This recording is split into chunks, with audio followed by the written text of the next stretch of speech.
Welcome to Best English Stories. I am Sam, and I am from Germany. I live in a small and beautiful town called Verona. It is a quiet place with kind people. The streets are clean, and the houses have lovely gardens. There is a river nearby where children play in summer, and in winter, the trees are covered in snow. I have always dreamed of studying in London. I want to see the big city, the famous places like Big Ben, the London Eye, and Buckingham Palace. I have read about these places in books and watched them in movies, but I want to see them with my own eyes. I often imagine walking through the busy streets, hearing different languages, and making new friends. I wanted to experience life in a big city, learn new things, and grow as a person. But my parents were worried. London is far, and they thought it might be dangerous. They were afraid of what could happen. They asked me many questions. Where will you live? How will you take care of yourself? What if you get lost? I understood their worries, but I also knew that this was my dream. I explained my plans to them. I told them that I would be careful and that I would always stay in touch with them. I promised to call them every day. They were still worried, but they also loved me and wanted me to be happy. So, in the end, they said yes to my dream. I was very happy. My best friend, Alex, also wanted to go with me.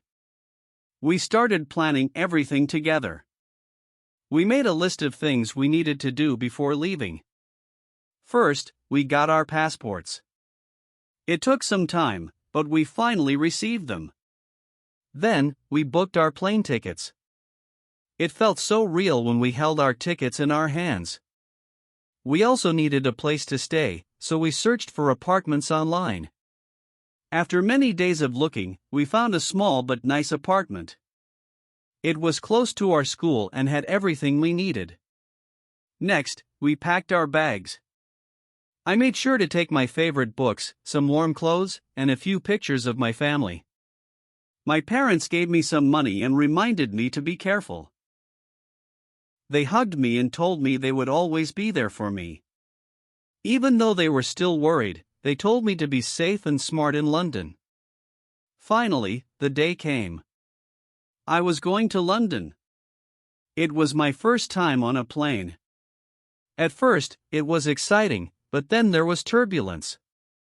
The plane shook, and I felt scared. I held onto my seat tightly. But Alex and I stayed calm. The flight attendant smiled and told us everything was fine. After some time, the turbulence stopped, and I felt better. After a long flight, we landed in London. The airport was big and full of people from different places. We followed the signs and went through customs. A man checked our passports and asked us some questions. Then, we collected our bags and took a taxi to our apartment. As I looked out of the window, I saw the city lights, the red buses, and the tall buildings. I smiled. My dream had come true. I was in London. Alex and I wanted to see everything. We visited Big Ben, took pictures at the London Eye, and saw Buckingham Palace. London was amazing. The streets were busy, the people were friendly, and the food was delicious. We tried fish and chips and drank hot tea. But then we had a problem. We got lost. We walked around and around, but we could not find our way back. To make things worse, Alex lost his bag. His wallet and passport were inside. We felt scared and did not know what to do. We saw a police officer and asked for help. He was kind and told us to stay calm. He helped us find our way back and told us to go to the police station to report the lost bag. We learned an important lesson that day. We needed to be more careful. One day, we went to Hyde Park to ride bikes. The sun was shining, and we were happy. We laughed and enjoyed the fresh air. But suddenly, Alex fell. He hit the ground hard and shouted in pain. I ran to him. His leg looked bad. An ambulance came, and they took him to the hospital. The doctor said his leg was broken and needed surgery. I stayed with him every day, bringing him food and helping him with his studies. It was not easy, but our friendship became even stronger. He thanked me for my help, and I told him that friends always help each other. After many weeks, Alex got better. He started walking slowly and carefully. Then, we got good news. The police found his lost bag. We were so happy. Everything was inside, even his passport and wallet.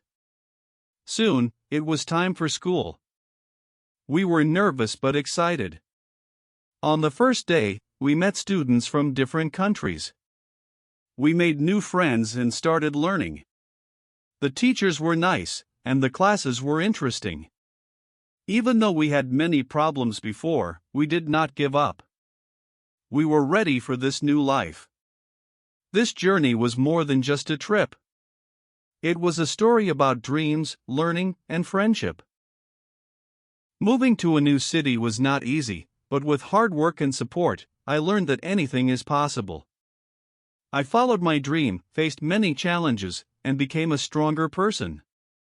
I now know that the world is full of opportunities, and with courage and determination, I can achieve anything. As I sit in my apartment, looking out at the busy streets of London, I think about everything that has happened. I miss my family, but I am happy. I am growing, learning, and living my dream. And this is just the beginning. Can I learn English alone? I wanted to learn English, but I had no one to practice with. Then I found a way. Hi, my name is Anna. I wanted to learn English, but I had no one to practice with. I had no teacher, no partner, no English-speaking friends, and no classes nearby. No one corrected my mistakes. It felt impossible. But then, I made a decision. If I had no teacher, I would teach myself. If I had no partner, I would talk to myself. If no one helped me, I would help myself. People often ask me, how did you learn English without a teacher or a partner? The truth is, I was never alone, I had myself. I believed that I could learn, even when it felt very hard.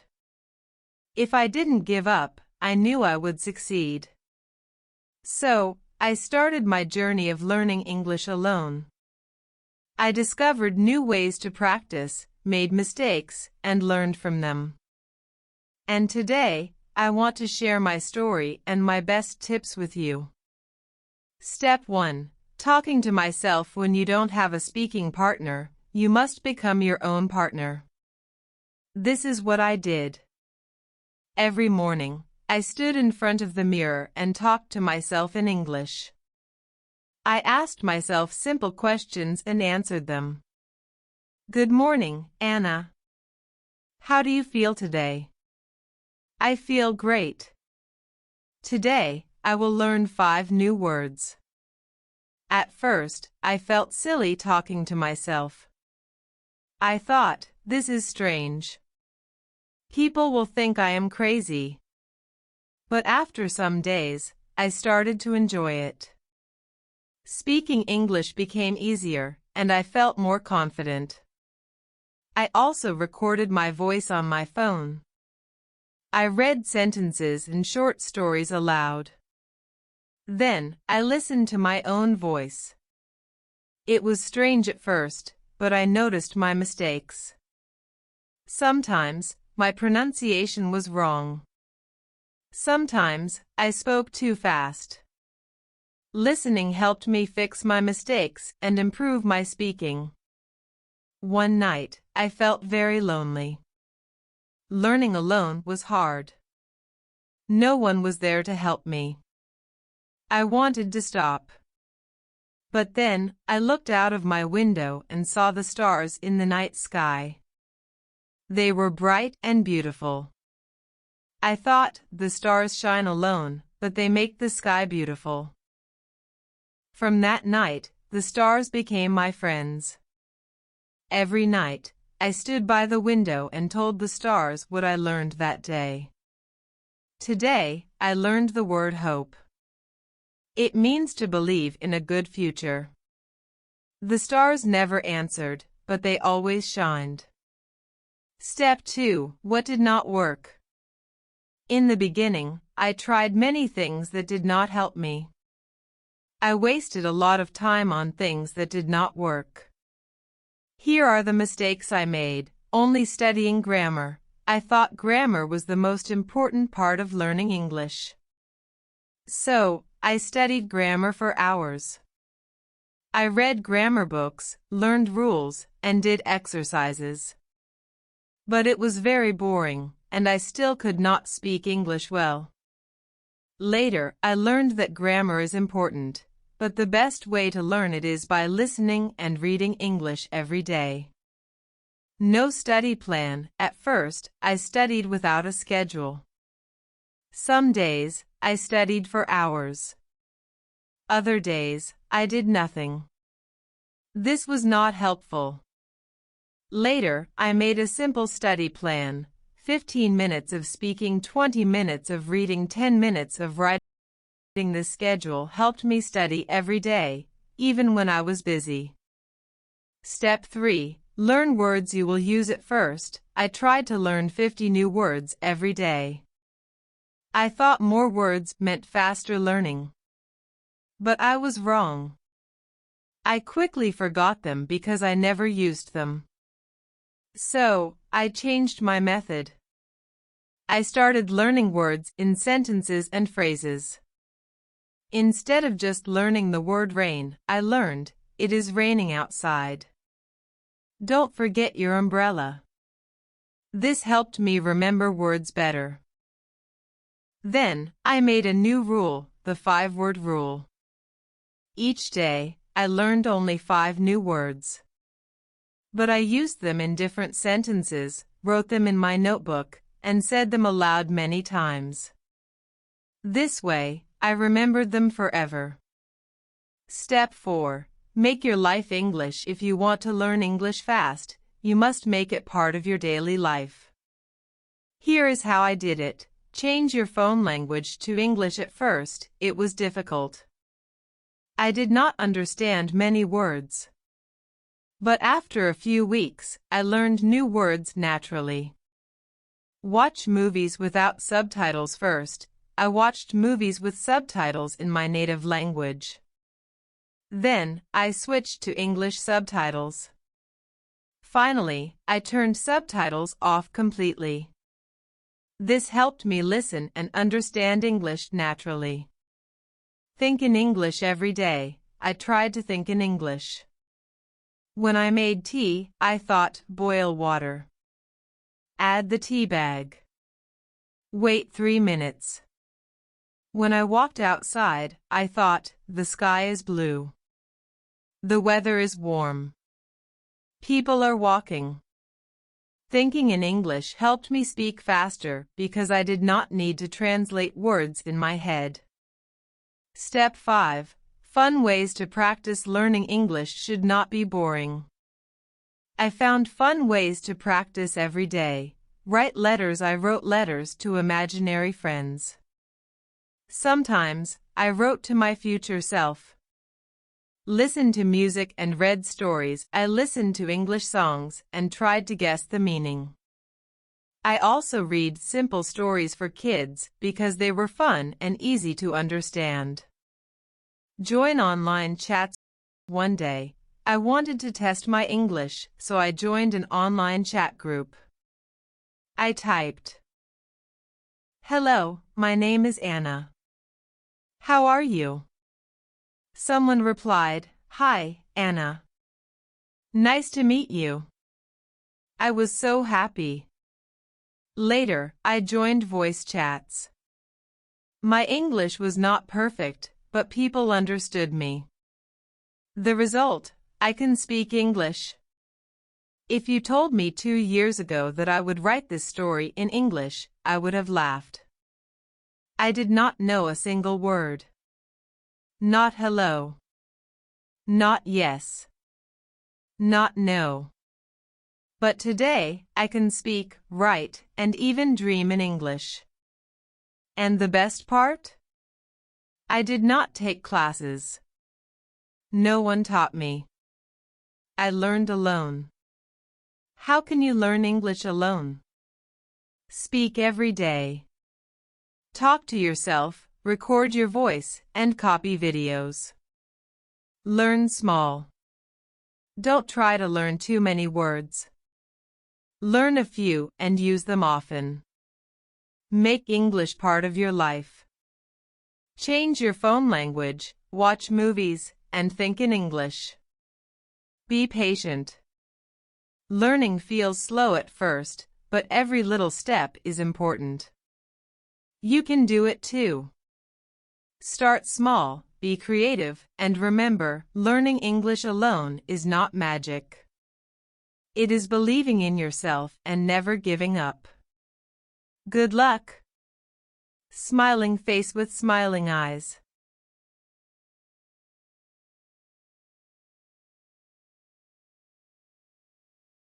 My big family. My name is Emma, and I am 20 years old. I come from a big family, and I love it. In my family, there are many people. I have parents, siblings, grandparents, uncles, aunts, and cousins. We are always together for holidays and special occasions. I am proud of my big family because it is full of love, laughter, and support.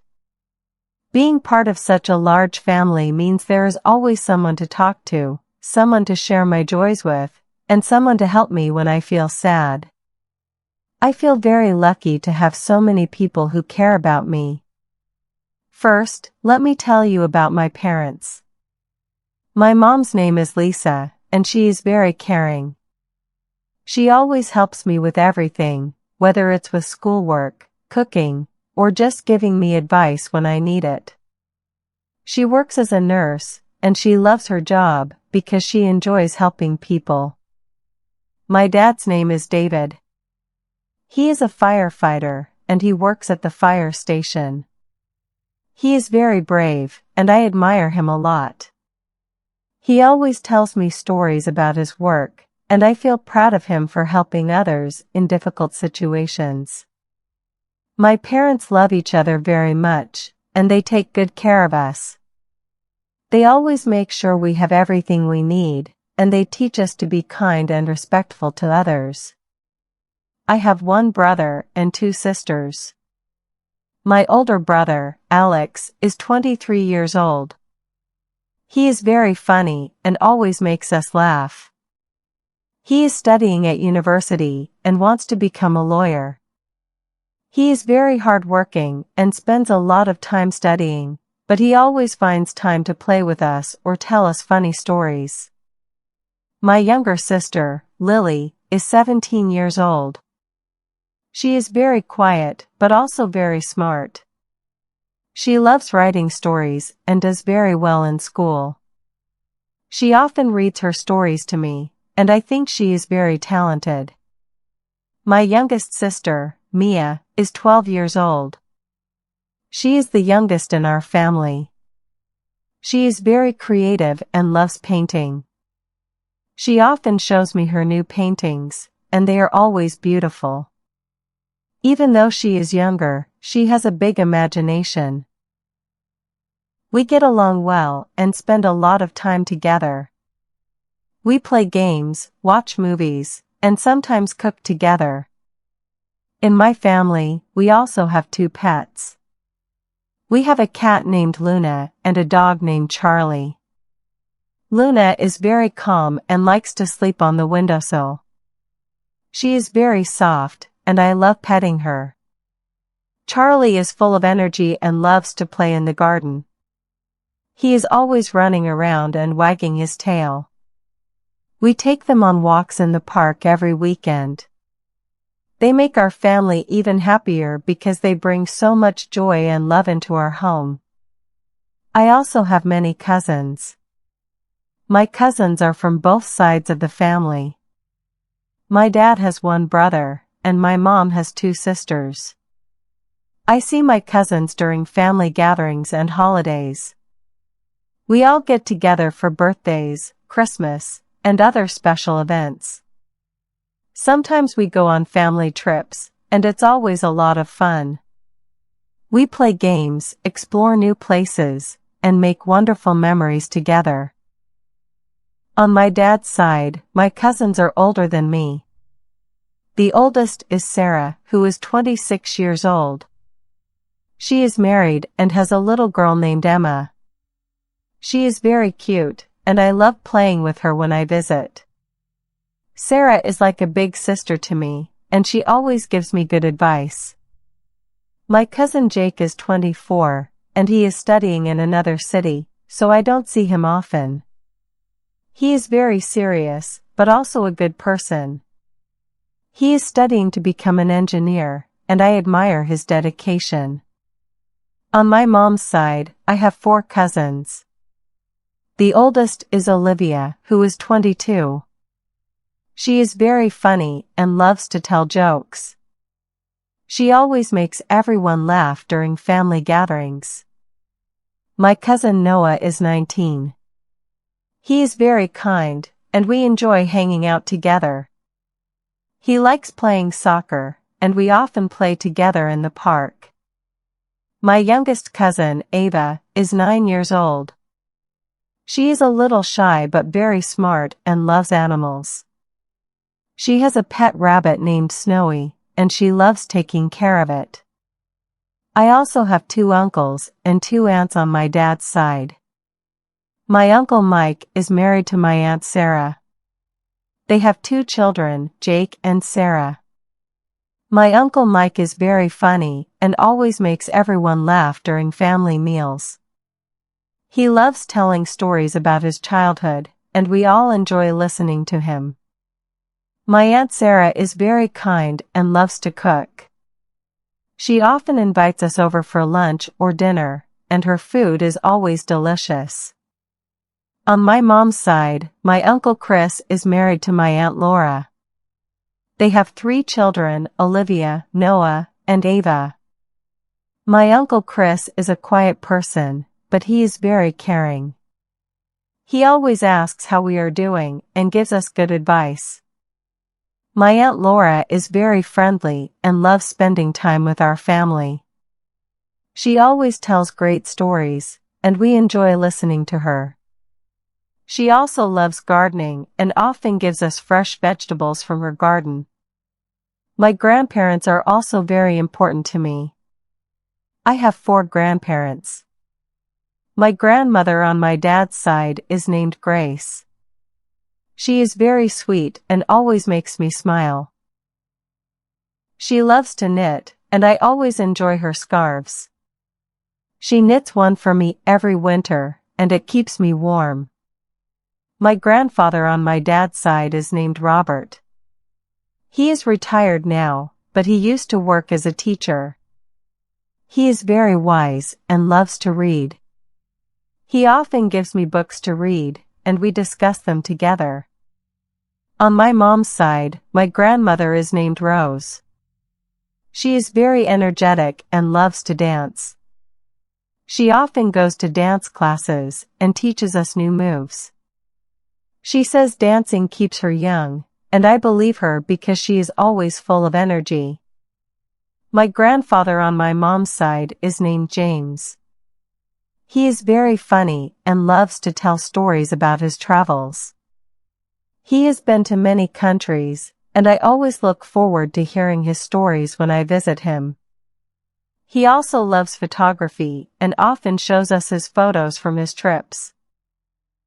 Every weekend, my family spends time together.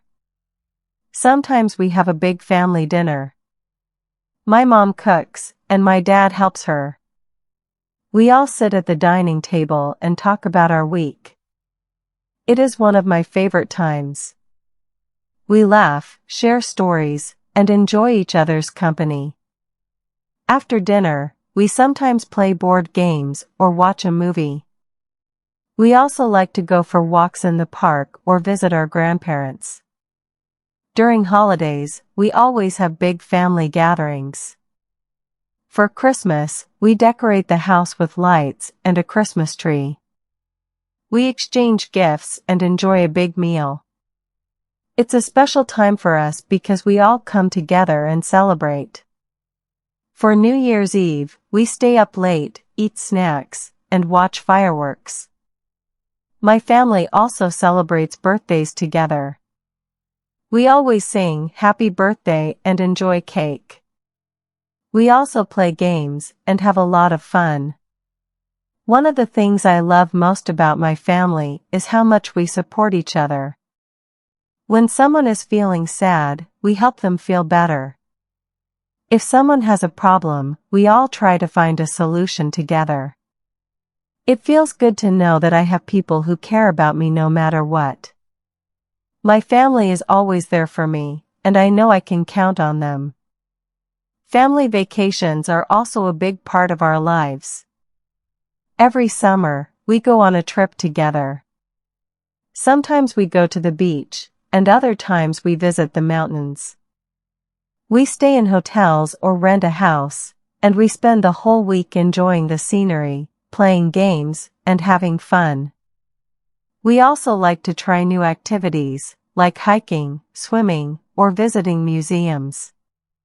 These trips are always special because we get to spend quality time together and create wonderful memories. In my family, we also celebrate cultural traditions. We have different celebrations based on our background. For example, we celebrate Thanksgiving, a time when we give thanks for everything we have. My mom's side of the family is from a different country, so we also celebrate some special holidays from their culture. It's interesting to learn about different traditions and try new foods. I enjoy these celebrations because they bring our family closer together and help us learn more about our heritage. My family is very close-knit. We spend a lot of time together and always look out for each other. Even though we are a big family, we always make time for each other. We share our joys and sorrows and are there for each other through everything. I love my big family, and I am so thankful for them. They are my greatest treasure, and I wouldn't change a thing about them. In conclusion, my family is large and full of love. I have many people around me who care for me, and I am very lucky. I cherish the moments I spend with them and look forward to many more happy memories. My big family is everything to me, and I wouldn't change a thing. They are my support, my joy, and my inspiration. I am grateful for every moment I have with them, and I know that no matter what happens, my family will always be there for me. Today, we're exploring the fascinating life of Donald Trump. This is a great way to practice your English and listening skills. Sit back, relax, and enjoy learning about his journey. Let's begin. Donald John Trump was born on June 14, 1946, in Queens, New York City. He was the fourth of 5 children born to Fred Trump and Mary McLeod Trump. His father, Fred, was a successful real estate developer who made a lot of money by building and managing apartments in Queens and Brooklyn. Donald's mother, Mary, came from Scotland and moved to the United States in the 1930s. She was a homemaker, and Donald has often spoken about her strong influence on his life. Donald Trump grew up in a large house in Queens with his brothers and sisters. He attended Kew Forest School in Queens for his early education. However, he was known to be a troublemaker as a young boy. He was often described as being a very energetic and ambitious child. When he was 13 years old, his parents decided to send him to a military school in Pennsylvania. The New York Military Academy was where Trump learned discipline and leadership skills. He later said that attending military school had a big impact on his life, helping him to become more focused and determined. After graduating from the New York Military Academy, Donald Trump went on to study at Fordham University in the Bronx, New York. He spent 2 years there before transferring to the Wharton School of the University of Pennsylvania. At Wharton, he earned a degree in economics. Trump has said that he was very proud of his degree and that it helped him in his future business career. In 1968, while still in college, Trump started working for his father's real estate company, the Trump Organization. His father's company focused on building middle-class housing in the outer boroughs of New York City. Donald Trump learned the basics of real estate from his father, who was a successful businessman. In the early 1970s, Trump decided to take over his father's business. He moved the company's headquarters from Queens to Manhattan, New York City. Manhattan was the center of the real estate world, and Trump was determined to make his name there. His first major project was the renovation of the Commodore Hotel, which he turned into the Grand Hyatt Hotel. This project made him a lot of money and helped to build his reputation as a successful businessman. Throughout the 1980s, Donald Trump expanded his real estate business rapidly. He purchased a number of properties, including hotels, office buildings, and casinos. One of his most famous projects during this time was the Trump Tower, a luxury skyscraper located in the heart of Manhattan. The Trump Tower became a symbol of Trump's success and his ability to build grand projects. Trump also bought casinos in Atlantic City, New Jersey, during the 1980s. He opened the Trump Taj Mahal in 1990, which was one of the largest casinos in the world at the time. However, the casino business proved to be more difficult than Trump had expected.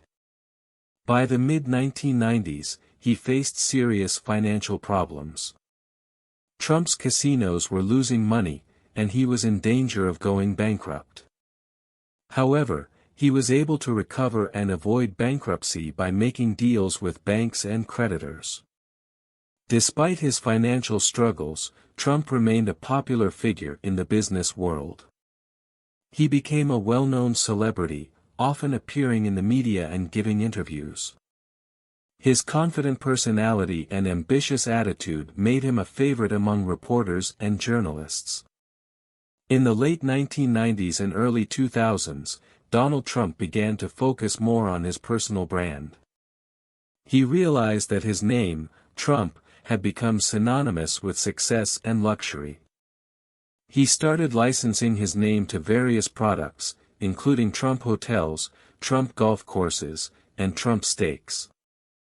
He also signed deals to build Trump-branded buildings in cities around the world. In 2004, Donald Trump became the host of a popular reality television show called The Apprentice. On the show, contestants competed for a job at one of Trump's companies. The show was a huge success, and Trump became a household name across the United States. His catchphrase, "You're fired," became famous, and the show helped to solidify his image as a successful businessman. Trump used his celebrity status to promote his various business ventures, including his real estate projects and his golf courses. He also became involved in politics during this time, frequently commenting on political issues and offering his opinions on national matters. Donald Trump had been interested in politics for many years, but it wasn't until 2015 that he officially announced his candidacy for President of the United States. On June 16, 2015, Trump announced that he would run for president as a Republican.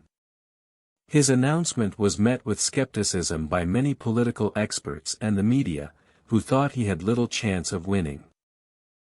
Trump's campaign was different from any other presidential campaign in recent history.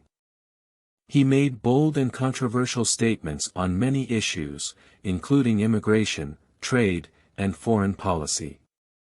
He promised to "make America great again," a slogan that became the central theme of his campaign. Trump's strong stance on immigration, including his promise to build a wall on the U.S.-Mexico border, was one of the key issues that helped him attract a large following. Throughout the 2016 election, Trump's campaign attracted widespread media attention. He was able to connect with working-class Americans who felt left behind by the political establishment. His brash and unapologetic style resonated with many voters, and he quickly became the Republican frontrunner. In the Republican primaries, he defeated several well-known politicians, including Senator Ted Cruz, Governor Jeb Bush, and Ohio Governor John Kasich. In the general election, Trump faced former Secretary of State Hillary Clinton, the Democratic nominee. The election was one of the most contentious and bitter in American history. Trump's campaign was marked by attacks on Clinton, the media, and the political establishment. He was criticized for his controversial statements and behavior, but he continued to gain support from millions of voters. On November 8, 2016, Donald Trump won the election in a stunning upset. He defeated Hillary Clinton in the Electoral College, although Clinton won the popular vote. Trump's victory shocked the political world, and many people were unsure of what to expect from his presidency. On January 20, 2017, Donald Trump was inaugurated as the 45th President of the United States. His presidency was marked by significant changes in both domestic and foreign policy. Trump's administration focused on several key issues, including tax reform, immigration, and trade. One of the first actions Trump took as president was to implement a travel ban on several Muslim-majority countries. This executive order was controversial and faced legal challenges, but it was eventually upheld by the Supreme Court. Trump also focused on building a wall along the U.S.-Mexico border, although this effort was met with resistance from Congress. In 2017, Trump passed a major tax reform bill, which lowered corporate tax rates and cut taxes for individuals. The tax cuts were praised by many conservatives but criticized by Democrats, who argued that they disproportionately benefited the wealthy. Trump's foreign policy was characterized by his "America First" approach. He withdrew the United States from several international agreements, including the Paris Climate Agreement and the Iran nuclear deal. He also imposed tariffs on several countries, including China, in an effort to bring jobs back to the United States. During his presidency, Trump faced multiple investigations, including the Mueller investigation into Russian interference in the 2016 election. The investigation ultimately concluded that there was no evidence of collusion between Trump's campaign and Russia, but it did highlight several instances of obstruction of justice. Trump was impeached by the House of Representatives in 2019 on charges of abuse of power and obstruction of Congress. However, he was acquitted by the Senate and remained in office. Trump ran for re-election in 2020, but he lost to former Vice President Joe Biden. The 2020 election was highly contested, and Trump and his supporters claimed that the election had been stolen. However, there was no evidence of widespread voter fraud, and the election results were certified. In 2024, Donald Trump made a surprising return to politics. He announced that he would run for president again in 2024, seeking to reclaim the White House. Many of his supporters believed that he had been unfairly treated during his previous term and wanted him to return to power. Trump's campaign focused on similar themes as his 2016 run, including immigration reform, tax cuts, and reducing government regulations.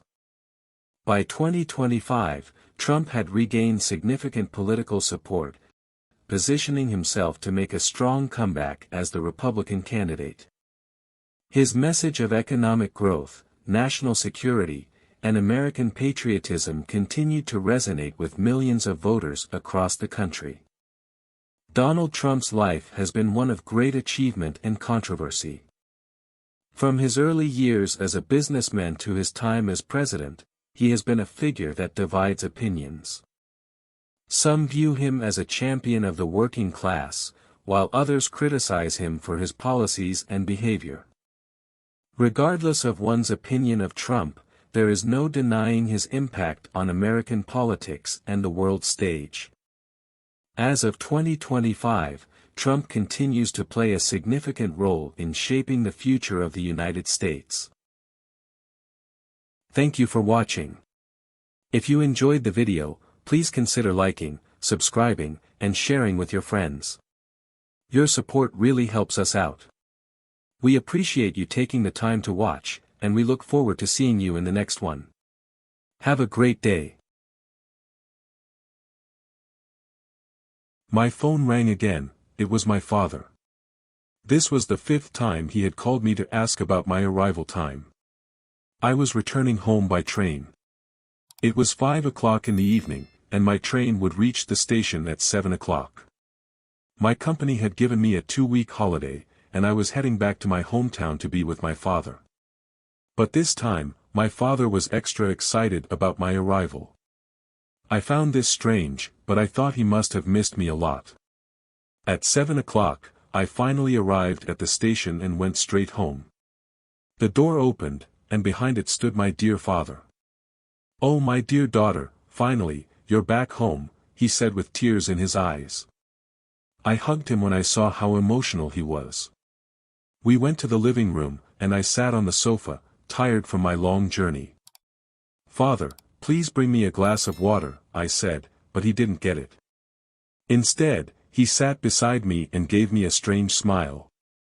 "Your water is coming," he said, still smiling. Then, a young woman, around 24 years old, entered the room. She brought the glass of water and handed it to me. She seemed nervous and shy, and I could tell she was uncomfortable.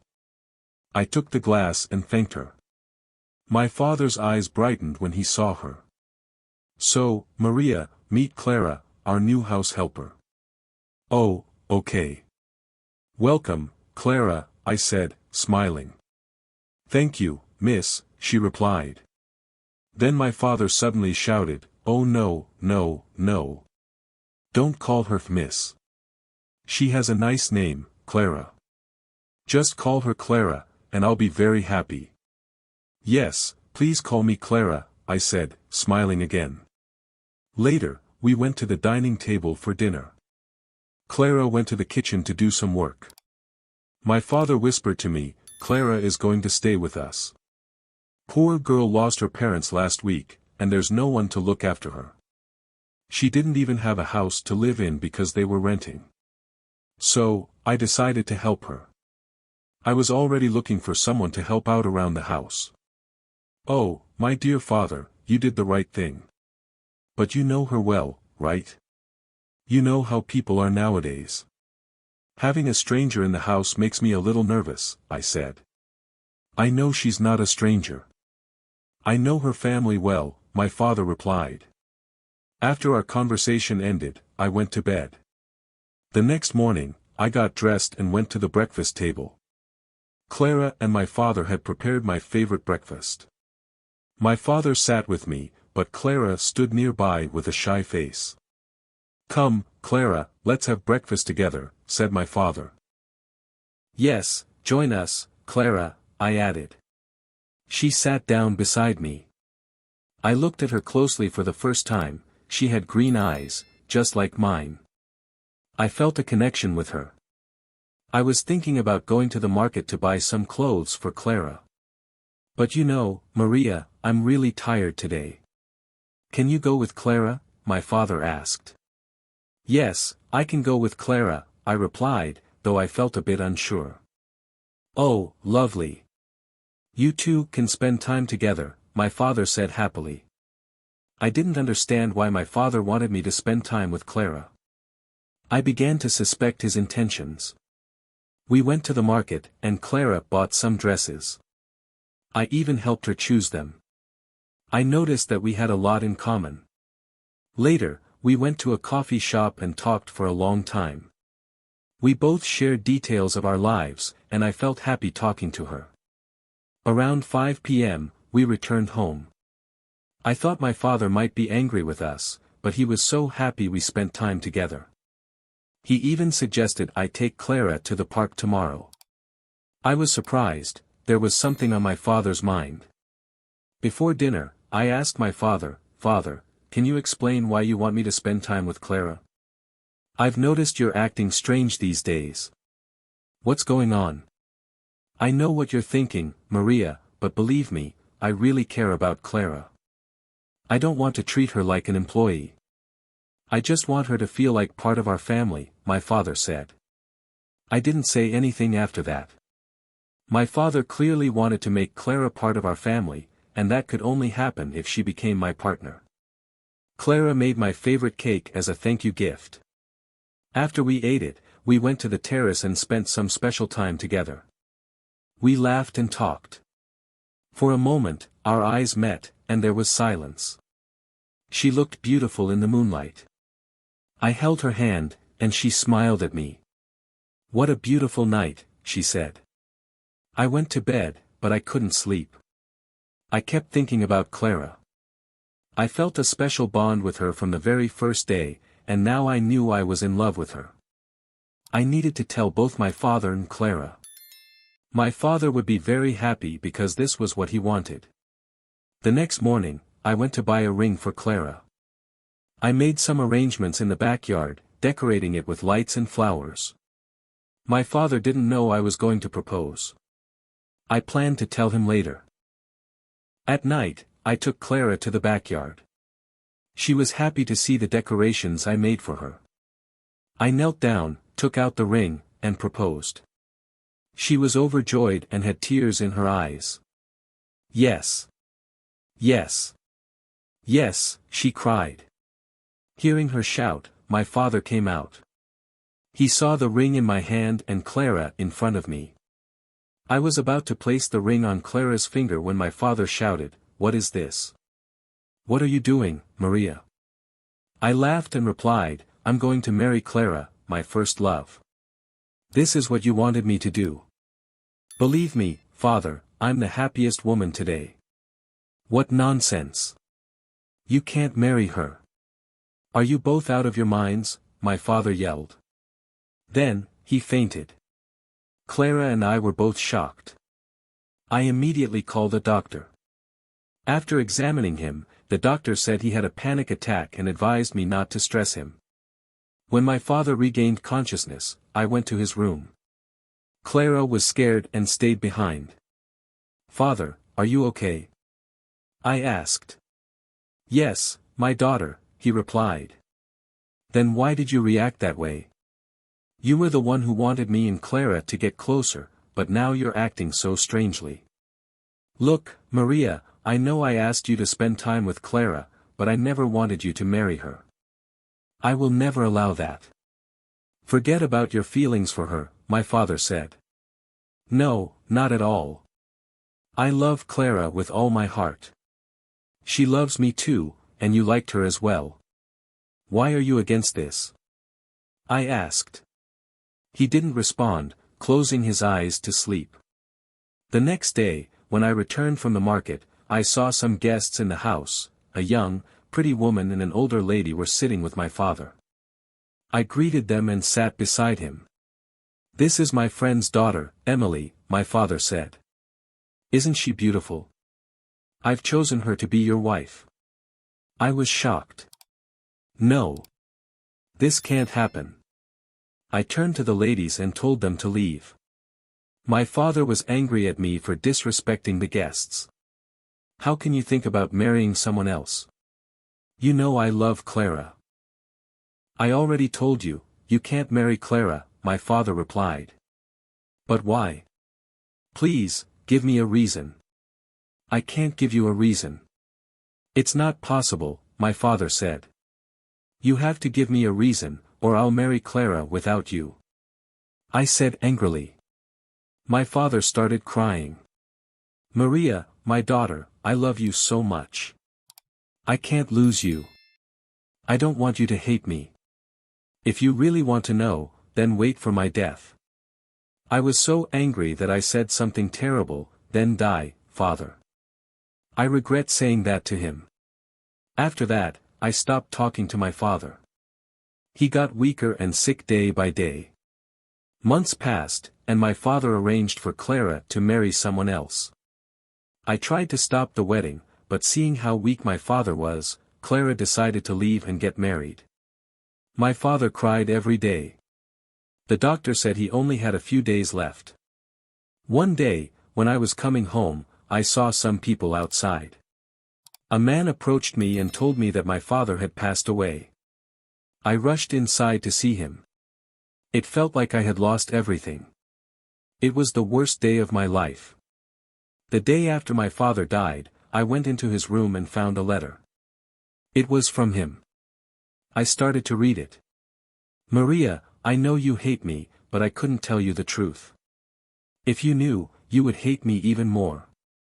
I didn't hate Clara, I loved her like my daughter. I wanted you to treat her like a sister, not a lover. But now it's time for you to know the truth. Please don't hate me. I raised you from a poor family, and I'm not your real father. I loved you like my own. When Clara's parents died, I brought her to live with us, but it was the wrong decision. Please forgive me, my daughter. Don't hate me. I will always love you, even after I die. After reading the letter, I couldn't believe it. What should I do? What was my mistake? What was my father's mistake? I didn't know what to think. Now, I have no father, no sister, and no lover. What should I do? Can anyone tell me? Thank you for watching. If you enjoyed this story, please give it a thumbs up and share it with your friends. Don't forget to subscribe to our channel for more English stories and lessons. Hit the bell icon to get notified whenever we post new videos. Your support means a lot to us. See you next time.